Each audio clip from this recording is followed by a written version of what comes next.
Okay. Uh, Comment on number 4 on the homework.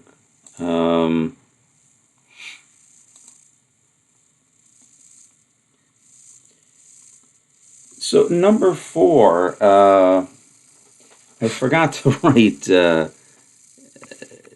here for the function f that it needs to be surjective.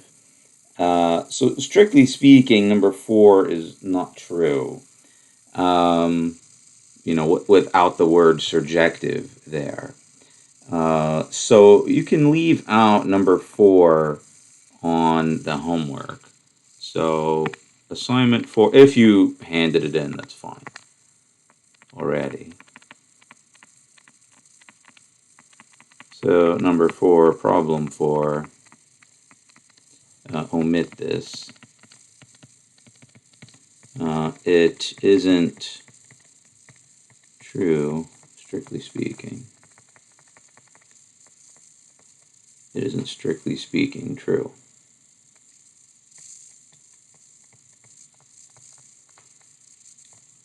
It isn't true as worded.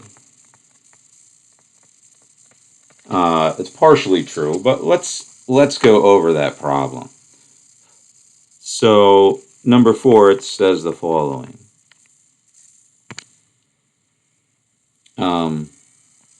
Let f from domain to range be a surjective function, onto, in other words. And let A and B be subsets of the range. Prove that. So this is what was missing, and we can show that an example of when, if you don't include surjective, that it isn't true. But the statement is, prove that A intersection B is empty if and only if preimage of A intersection preimage of B is empty. Because this is an if and only if statement, we have a proof in two directions, right? We have to prove this implies this, and this implies that. And we'll do both by contrapositive. Okay, so first we'll prove this direction. So working with the contrapositive,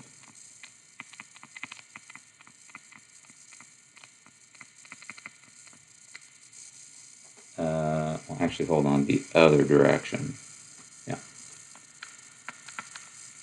Working by contrapositive, assume, okay, so we're trying to show that A intersection B in equal A and B disjoint implies preimages are disjoint.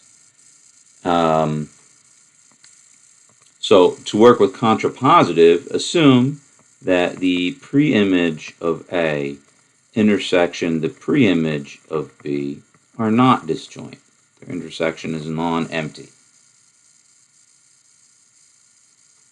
What does that mean? That the intersection of the two sets is non-empty.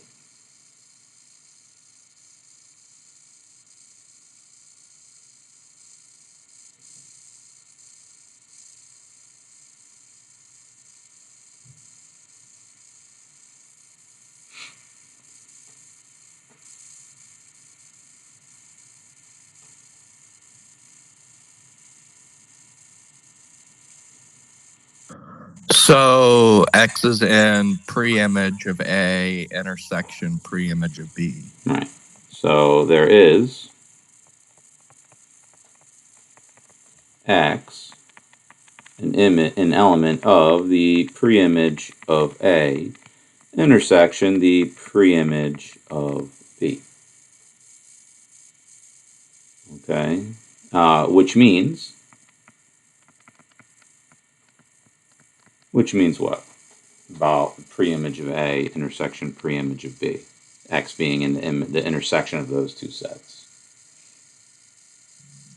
X is in the preimage of A and X is in the preimage of B. Right.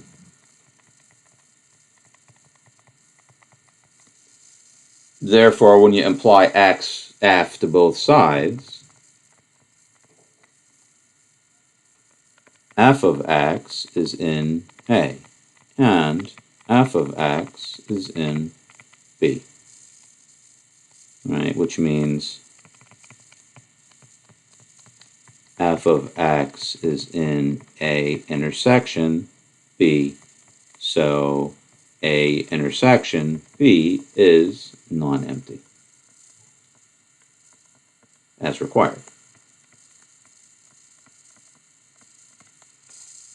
So we're assuming that preimage of A intersection preimage of B is non-empty. And that should imply that A intersection B is non-empty. And that doesn't require surjectivity. That did not require surjectivity. The other direction does.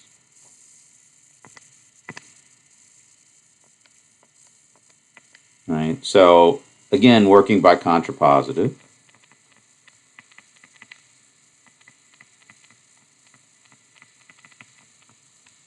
Assume A intersection B is non-empty. So there is Y an element of A intersection B.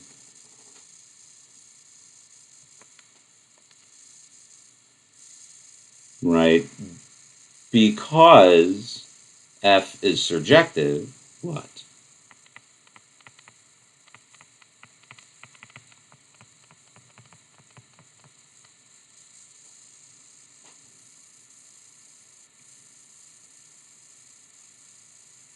Well, before we do that, let's say this. That is, Y is an element of A and Y is an element of B. Now, because F is surjective,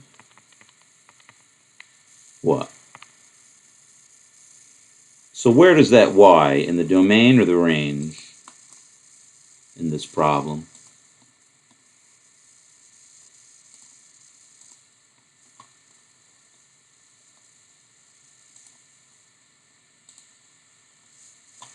Where is that Y, in the domain or the range? The range. It's in the range, right? I mean, we have, let me draw a picture.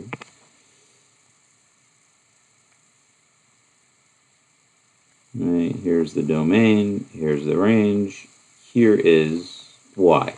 Now, because F is surjective, what has to happen? There has to be an arrow going into Y.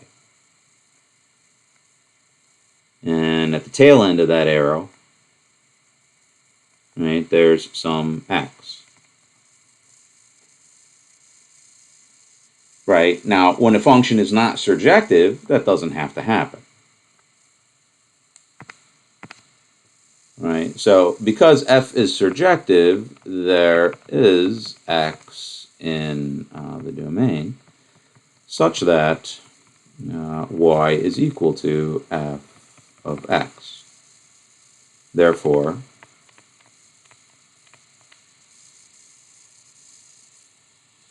Y is an element of what? Or X is an element of what?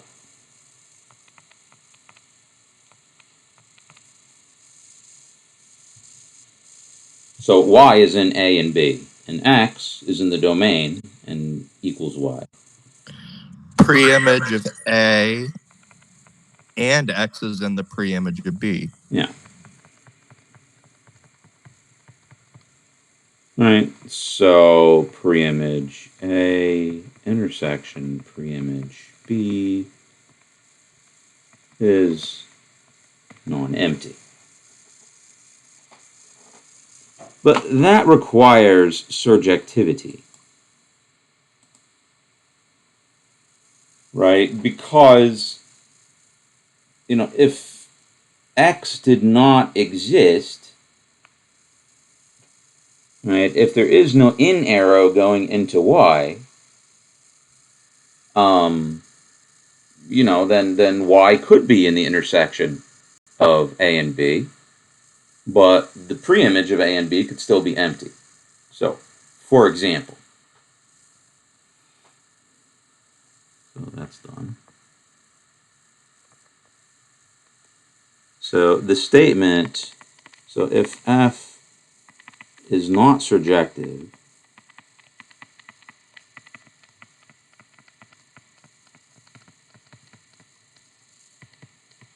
then A intersection B equal to the empty set is not equivalent to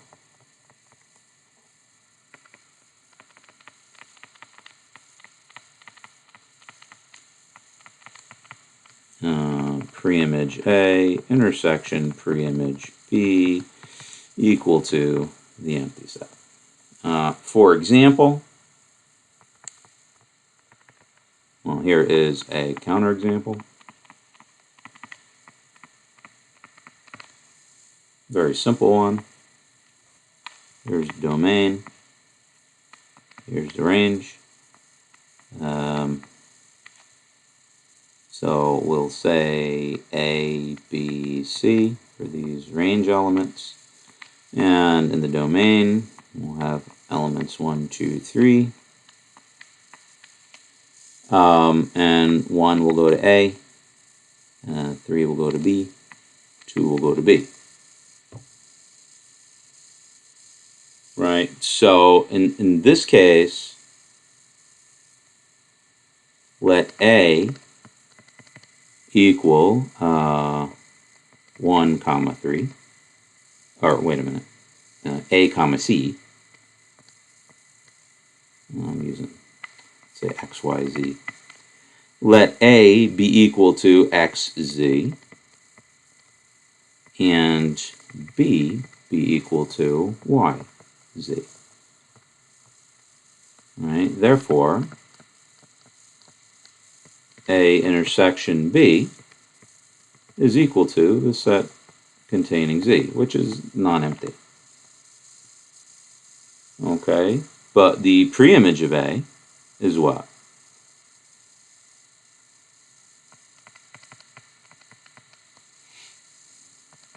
What's the preimage of A?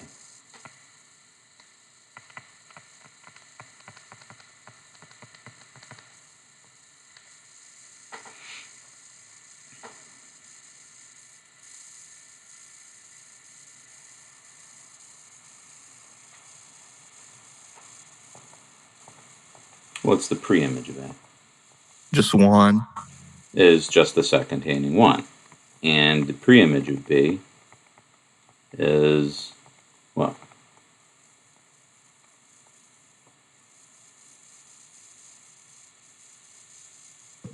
Three. Second. More than that. So B is this set, YZ. So, oops. So the preimage of B is which elements? 2 and 3. 2 and 3, yeah. 2 and 3.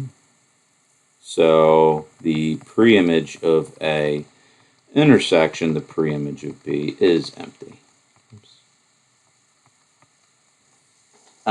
So A intersection B non-empty does not imply preimage A intersection preimage B is empty, or is non-empty, or preimage A intersection preimage B being empty doesn't imply A intersection B is empty. The problem being that Z is missed entirely by the function f. That range element is missed entirely. So A and B as long as they intersect in that part that f is missing, that bit outside of the image of f, as long as their intersection is there, then A intersection B will, then A and B won't be disjoint, but their preimages will be disjoint. So in order to get around that, to make the statement true, right, that A and B disjoint means preimage A and preimage B disjoint, in order to get around that, you need that the function is surjective. Okay, so leave out number 4 on the homework. If you already handed it in, that's fine. There's plenty of problems in this one. But, do take a look at this, okay, and understand those ideas in this problem. Okay, work that problem on your own for your preparations for, don't tell me I didn't start. No, I did. For your preparations for the exam 2, which will be on chapters 4 and 5. So assignment 4 is due today by 5 p.m. as usual.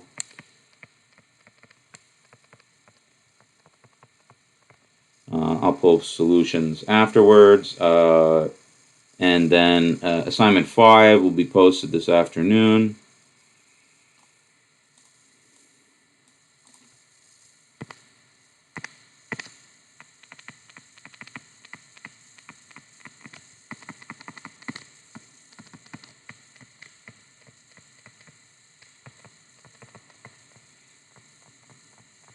All right, and it'll be due 2 weeks from today, which is what? The 9th. Yeah, April 9th. So we'll be due for 9. And then exam 2 will be over chapters 4 and 5, and that will be on the Monday after that, 4/12. All right, so you'll have the weekend to look over that material.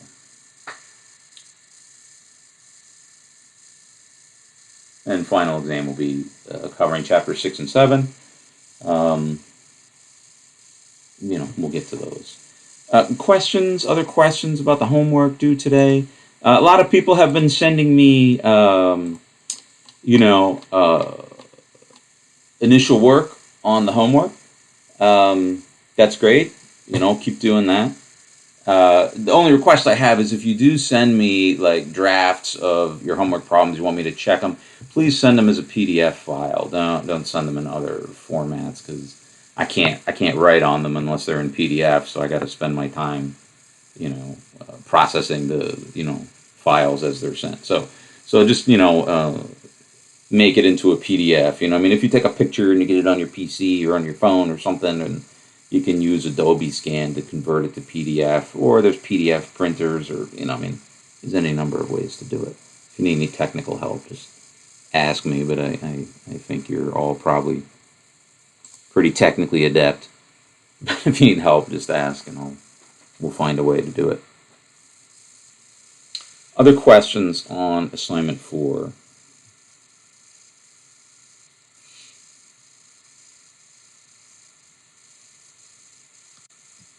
Number 6. Number 6.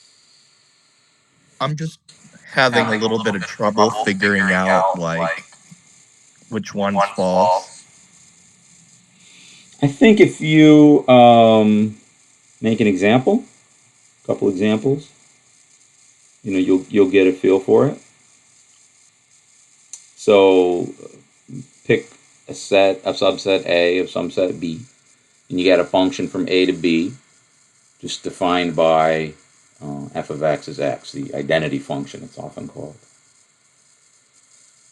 Right?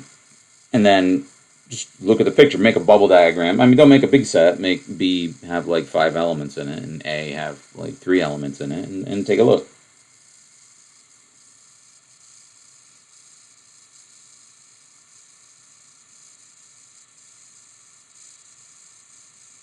Okay? Okay. All right, just take a look. So, here. Here's an example. So number 6. Consider the following example.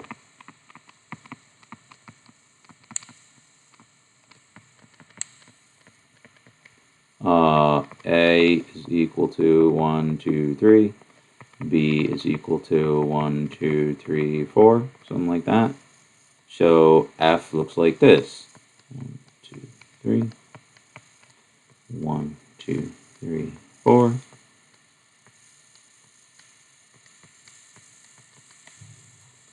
Right, Fx equals x. So the picture looks like this. Oh, and there it is. Yeah. There's something in F of 1 is B 1, that F of 2 is 2, F of 3 is 3. something in B that A doesn't go to. Yeah. All right, but a proof we need. So a proof that the function is injective. I mean, it's only one sentence, but the sentence is not, oh, look at this picture, you know? I mean, in some contexts, yeah, it could be, but I want to see it straight from the definition. But clearly, it's not surjective, yeah? It could be surjective. When would it be surjective?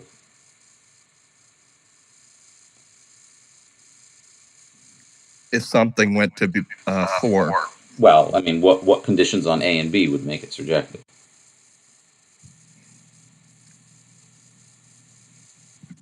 For Would they need everything the else. same number of elements? Well, it's more than that.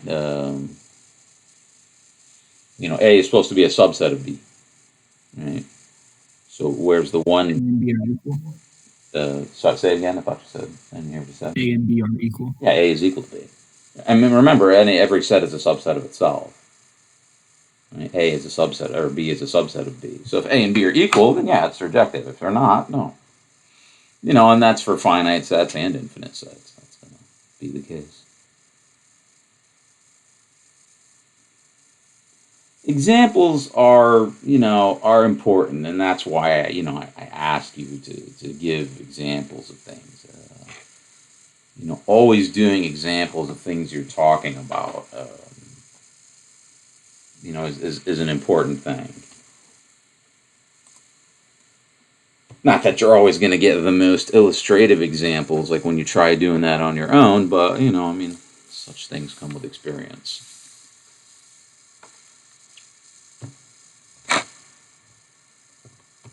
$30-some years worth in my case.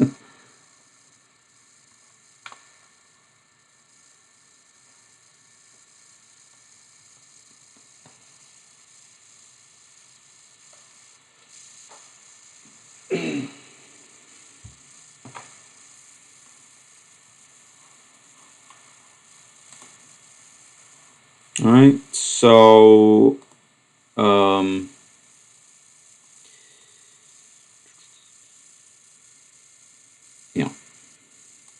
anything else on this assignment?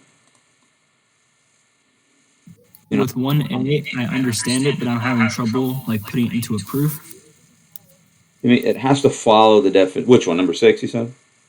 1A. 1A. Oh, assume. So do contrapositive. That should be a lowercase f, by the way. Assume the contrapositive. Assume A intersection B is non-empty.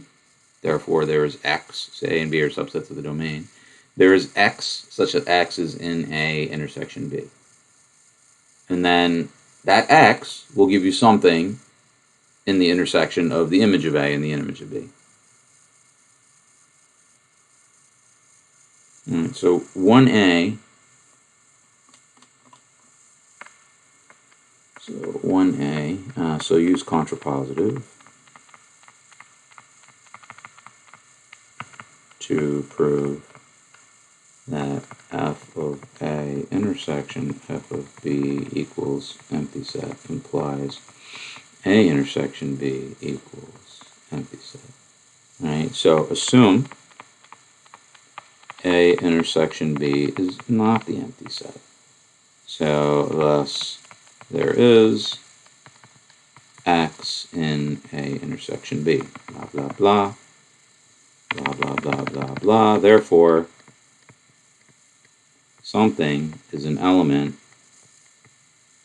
of image of A intersection image of B. Right, so there's something, fill in the blank, is an element of the image of A intersection image of B. And I mean, this is like a whole of like 2-3 sentences long.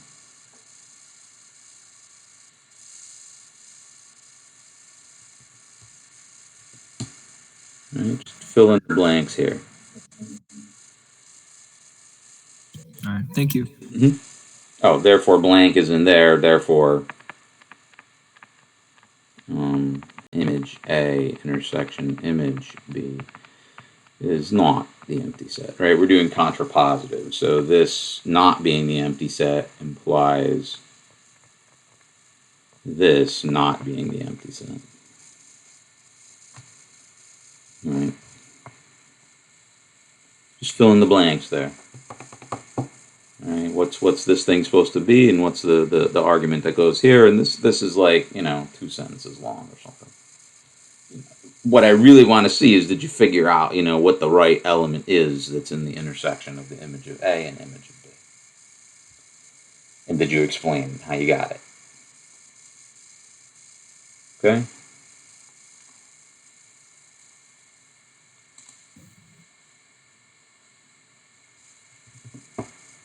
What else?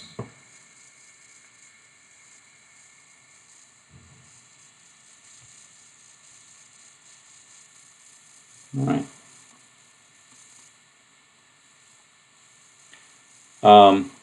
So going back to the section on relations.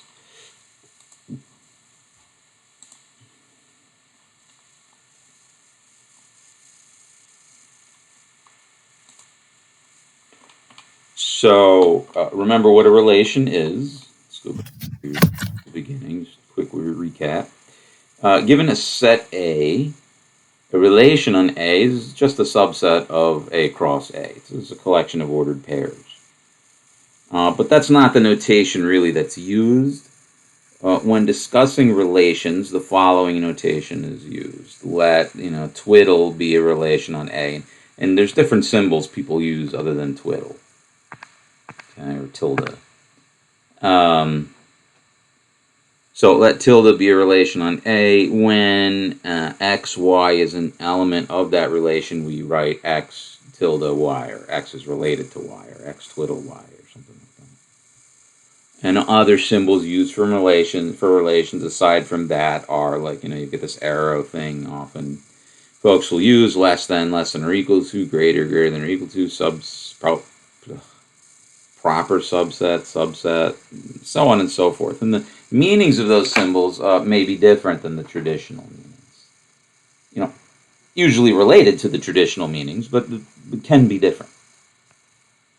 All right. So, for example, given the real numbers, the set R, and the less than or equal to symbol with its usual meaning, that is a relation on R. So 3 is related to 5. 3 is related to 5, defined by 3 is less than or equal to 5. 5 is related to 5, but 6 is not related to 5. 5 is related to 6, right?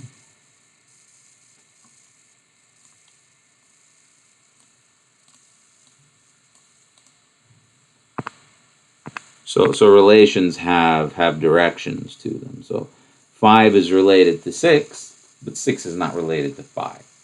Okay, so it's relations don't need to be commutative in that sense. The term used is symmetric. So this is an asymmetric. So, like for example, in this relation, if x is related to y and y is related to x, in the real numbers with the usual meaning for this thing, less than or equal to, then it means x is equal to y. So there's no symmetry in this relation at all. It's called antisymmetric. But here's another relation that's symmetric everywhere. So given the integers z, let this triple equal sign be a relation where x is related to y when x plus y is even. When x plus y is even. So 3 is related to 5 and 5 is related to 3. I mean, because addition is commutative, 3 plus 5 is equal to 5 plus 3. You know, they're either both even or both odd. 7 is not related to 2, because 7 plus 2 is odd. And for this relation, x is related to y if and only if y is related to x. So this relation has symmetry, whereas this one has no symmetry at all. This one has symmetry everywhere. This one has symmetry nowhere, except when x and y are equal. All right, equivalence relations. So there's different. I mean, relations in and of themselves are not like interesting. You know, you want to have properties added to a relation, and you know, then relations become more interesting. So relations with special properties, and some of them are more important than others. One of the most important is the notion of an equivalence relation. So a relation twiddle on a set A is an equivalence relation when it satisfies the following three properties. It's reflexive. For every x in A, x is related to x. It's symmetric. For every x and y in A, x is related to y implies y is related to x. You always have symmetry. Intransitive. For every x, y, and z, x related to y and y related to z implies x is related to z. Okay, so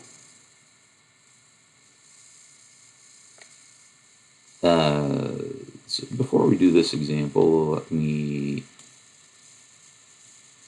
No, that's fine. So you know what's not an equivalence relation? That first example we did, this symbol here, the less than or equal to symbol on the real numbers with its usual meaning. That is not an equivalence relation because there's no symmetry. 5 is related to 6, but 6 is not related to 5. 5 is related to 6, but 6 is not related to 5. No symmetry there. It's anti-symmetric, as they say. So it's not an equivalence relation. It's a relation. It's a very special type of relation, which we'll discuss as well. It's called a partially ordered set. Well, it's a totally ordered set, but it's an example of a partially ordered set, and we'll get into those later. But right now we're talking about equivalence relations. So recall this relation that we had on Z, this symbol here. So two numbers, integers, x and y are related. X is related to y when x plus y is even. Let's show that this is an equivalence relation. Okay, so let x be an integer. So first we got to show it's reflexive. For every x, x is related to x. Okay, well, for any x in z. So when you're talking about a proof for any x, okay, you just pick some x, but you don't give it any properties. It's just some x in the set that we're talking about. Some just arbitrarily chosen integer. It could be 0, could be 20, could be negative 35, could be whatever. Just an integer. Okay, well, when you add x to itself, it becomes 2x, and that's even. Right? 2 times x, it's even. What does even mean? Even means, you know, when divisible by an integer is even when you divide it by 2, and it's still an integer. Right, so let's give that a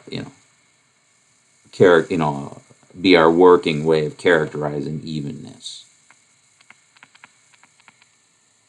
So recall x in z is even when x over 2 is still in z.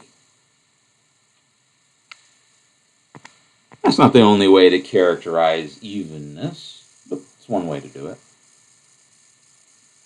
Okay, so this one you can divide it by 2 and it's still an integer. So 3 is not even because 3 halves isn't an integer. Right? Essentially, if it's even, or sorry, if it's even, then x over 2 is an integer, of course. But if it's not even, if it's odd, when you divide it by 2, you know, it's got a 1/2 in there. Symmetric. Take x and y in the integers and assume that x is related to y. What are we trying to prove for symmetry? X related to y implies y is related to x.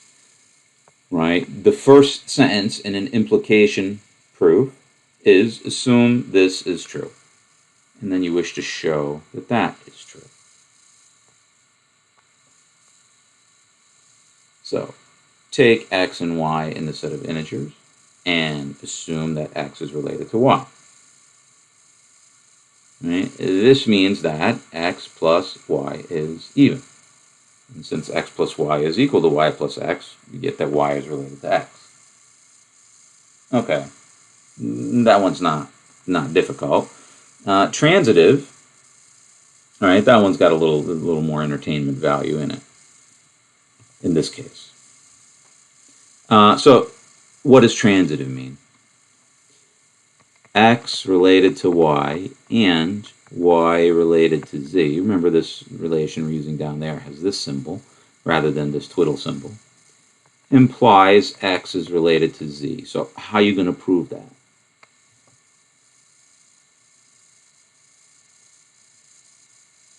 How do you prove this implication statement here? Oops. How does one prove this implication statement?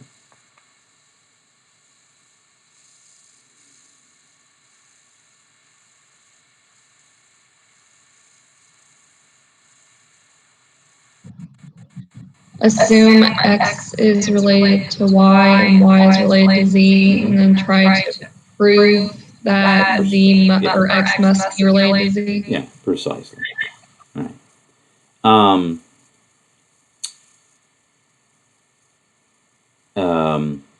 now, what are x, y, and z? They're just arbitrary elements of the set that you're talking about. In this case, the integers. So they're just integers, but you can't say anything about them. Right? They're just going to be integers. So the way that proof looks, the first couple sentences, take x, y, and z in the set of integers and assume that x is related to y and y is related to z. Therefore, x plus y is even and y plus z is even. This means x plus y over 2, right? That's how we're characterizing evenness, is when you divide an integer is even. When you divide it by 2, it's still an integer.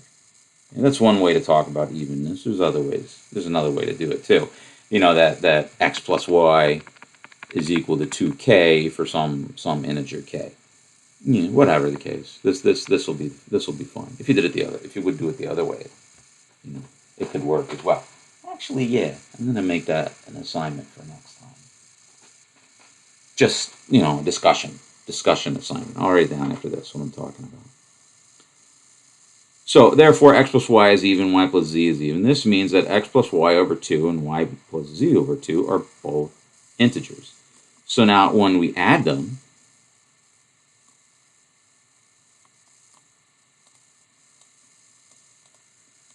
it's still an integer.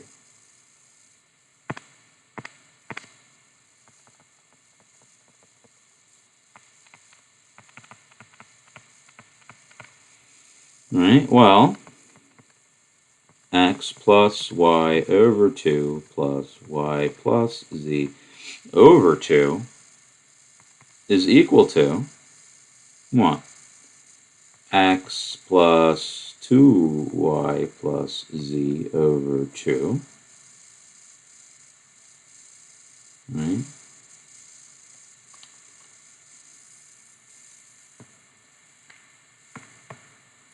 So this integer satisfies the following. Let's say it this way. So that is still an integer, and this integer satisfies this is equal to this is equal to, well, this is x plus z over 2 plus 2y over 2. Right, which is equal to x plus z over 2 plus y, where y is what?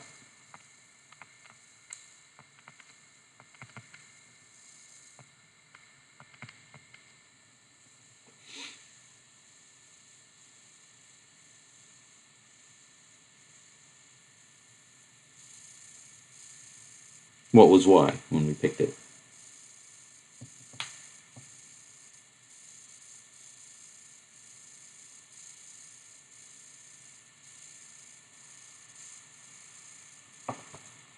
What was y when we picked it?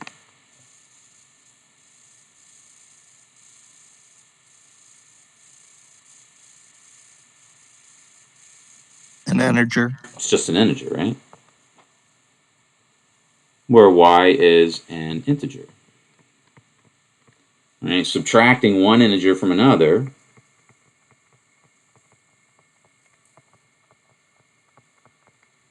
you know, still yields an integer. So x plus y, or x plus z over 2 plus y minus y is equal to, right, this was an integer, so this is an integer. And subtracting one integer from another, you know, gives you another integer. Right, so this is just equal to x plus y over 2 is an integer, which means what?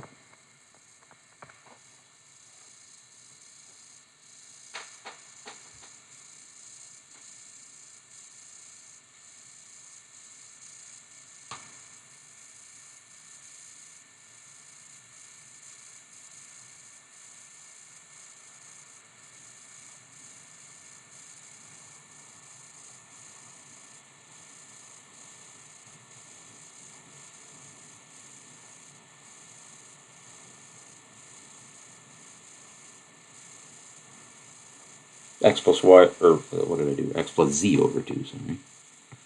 X plus z over 2 is an integer, which means what?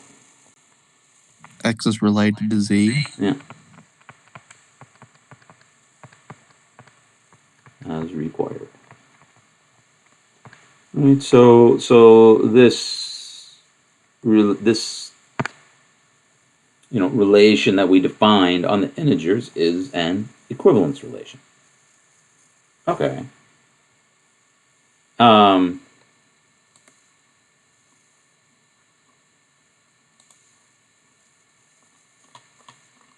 Here's another example. Oh, so for next time,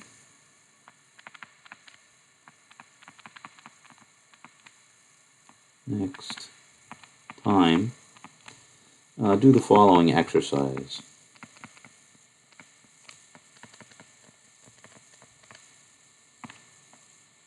Okay, prove again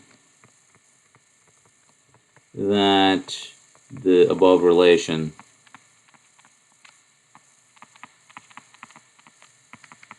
on Z is an equivalence relation. This time, characterizing evenness as follows.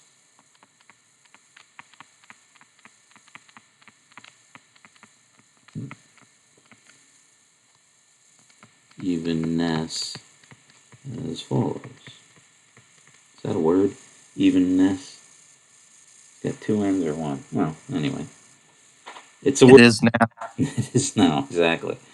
Characterizing evenness as follows. X in Z is even when there is K in Z such that X equals to K. So that's the other way one might characterize even. Now the proof should actually work out a little bit more sort of elegantly, I think, if you did it this way. Okay, so give that a shot for next time. Please don't miss it. You know, do that learning exercise. It's going to be a huge help. Trust me. Okay, do that learning exercise, and then next time we will, we'll go over that before we start. Well, the discussion at the beginning of class, and then that'll help solidify these ideas in your head. And you can use this, that I did here as a template. All right. Here's another example. As a matter of fact, this is the example. So we'll start with a definition, and then we'll show that it is the example later. Given a set a partition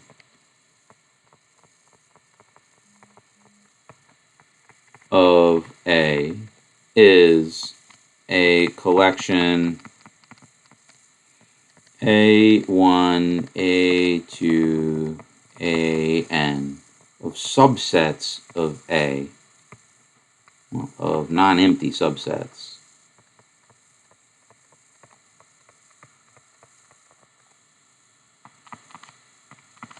Such that what? What do you think? What does it sound like? Partition.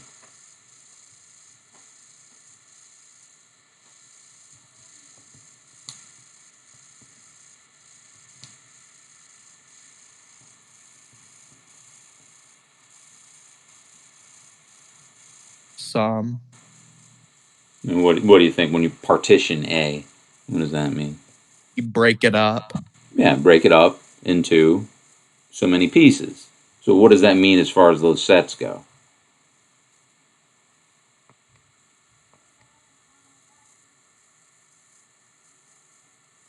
The sets should be... Do you make each element its own set? Yeah, that would be one way to do it, sure. Each element its own set. Of course, there's other ways to do it, but what's particularly interesting about the one you did, those subsets are all, what's the word? They're pairwise disjoint, right? Right, such that AI, so 1, AI intersection AJ is empty, for I not equal to J. And 2, what else? What about the union of all those guys?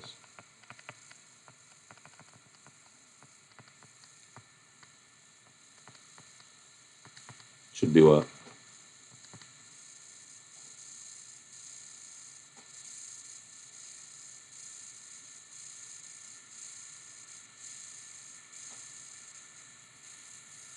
Should be what? Should be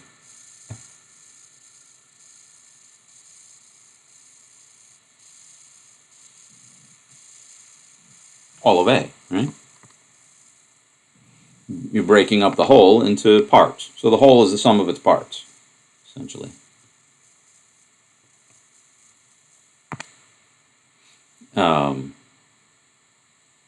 So for example, example within an example, let A be equal to 1, 2, 3, 4, 5, 6, 7, 8, 9, and let A1 be equal to, say, 1, 2, A2 be equal to 3, 4, 8, A3 be equal to 3, 4, 8, 5, 6, 7, and A4 equals 9. And so 1, 2, 3, 4, 5, 6, 7, 8, 9. Right? Is a partition of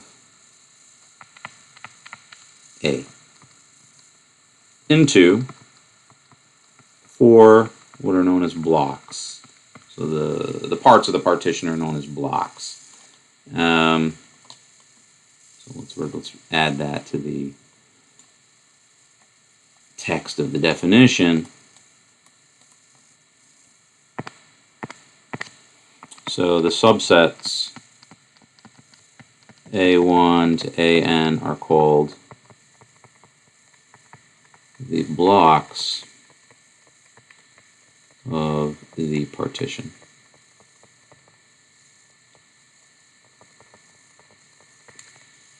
I was trying to think of nice usages of the word partition in English.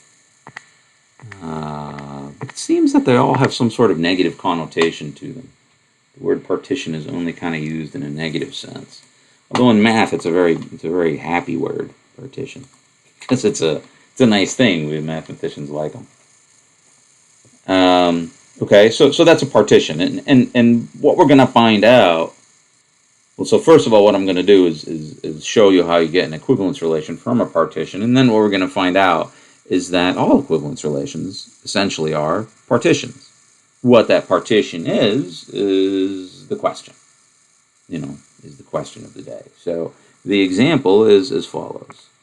So now, given a partition A1 to AN in of A, define an equivalence relation, also define a relation, twiddle on A by X is related to Y when X and Y are in the same AI, are in the same block. All right, so that is X and Y are in the same block of the partition.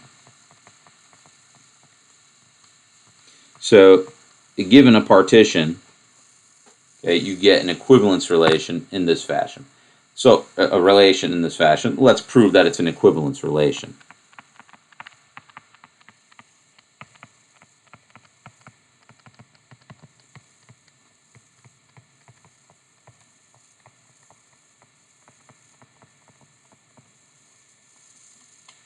Okay, reflexive. All right, reflexive, you take X in A. Is X related to X? Is X in the same block of the partition as X?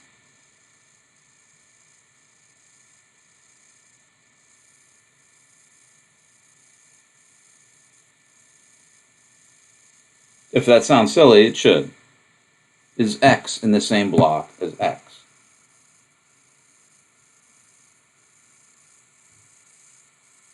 The answer is Yes. yeah, of course.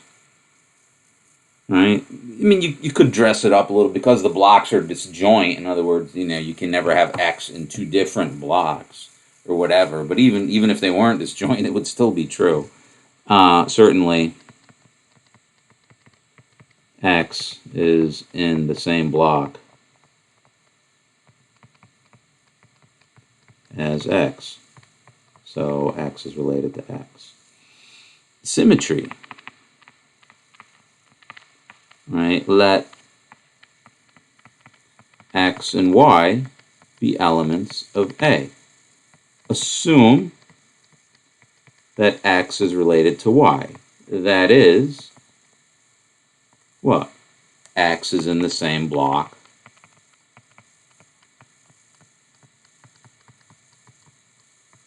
as Y.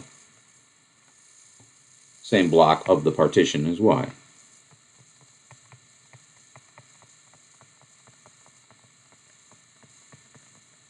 So is Y in the same block of the partition as X?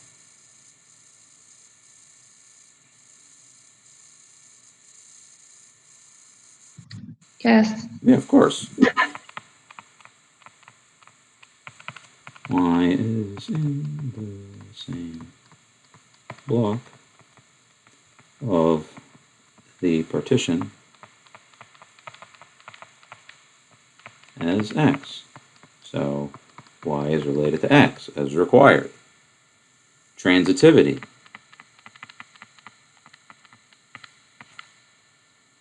Right? Let X, Y, and Z be in A. Right? Assume that X is related to Y and Y is related to Z. Therefore, X and Y are in the same block.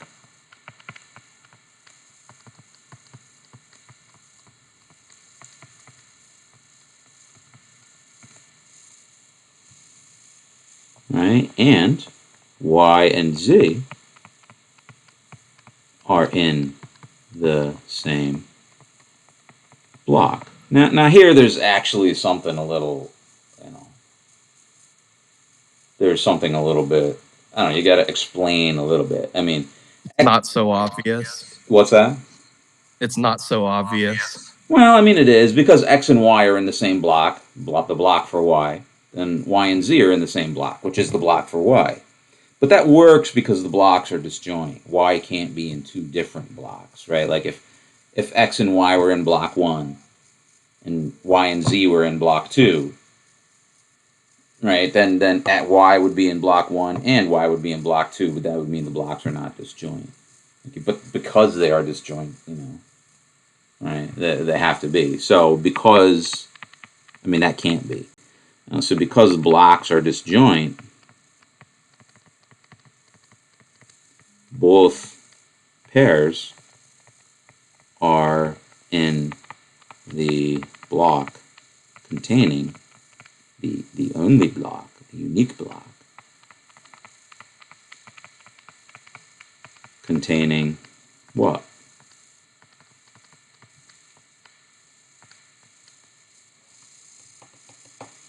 Right, X and Y are in the same block. Y and Z are in the same block. So those pairs, X, Y, and Y, Z, are in which block? The block containing who? X and Z. Well, I mean, what identifies this block and the block for this pair and the block for this pair? What tells you it's the same block? Because they're both in the block containing who? Y. Okay. The unique block containing Y. Thus, X and Z are both in the same block. So X is related to Z as required.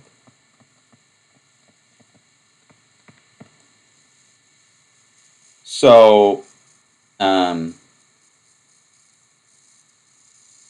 this equivalence relation, this partitioning relation is an equivalence relation. And in fact, all equivalence relations are partitioning relations. Let's look at this one that we had before. This. Oh, I'm sorry, we're way over time. Okay. Have a good weekend, everybody, and assignment due by 5. Okay. All right. Have a good weekend, and we'll talk to you.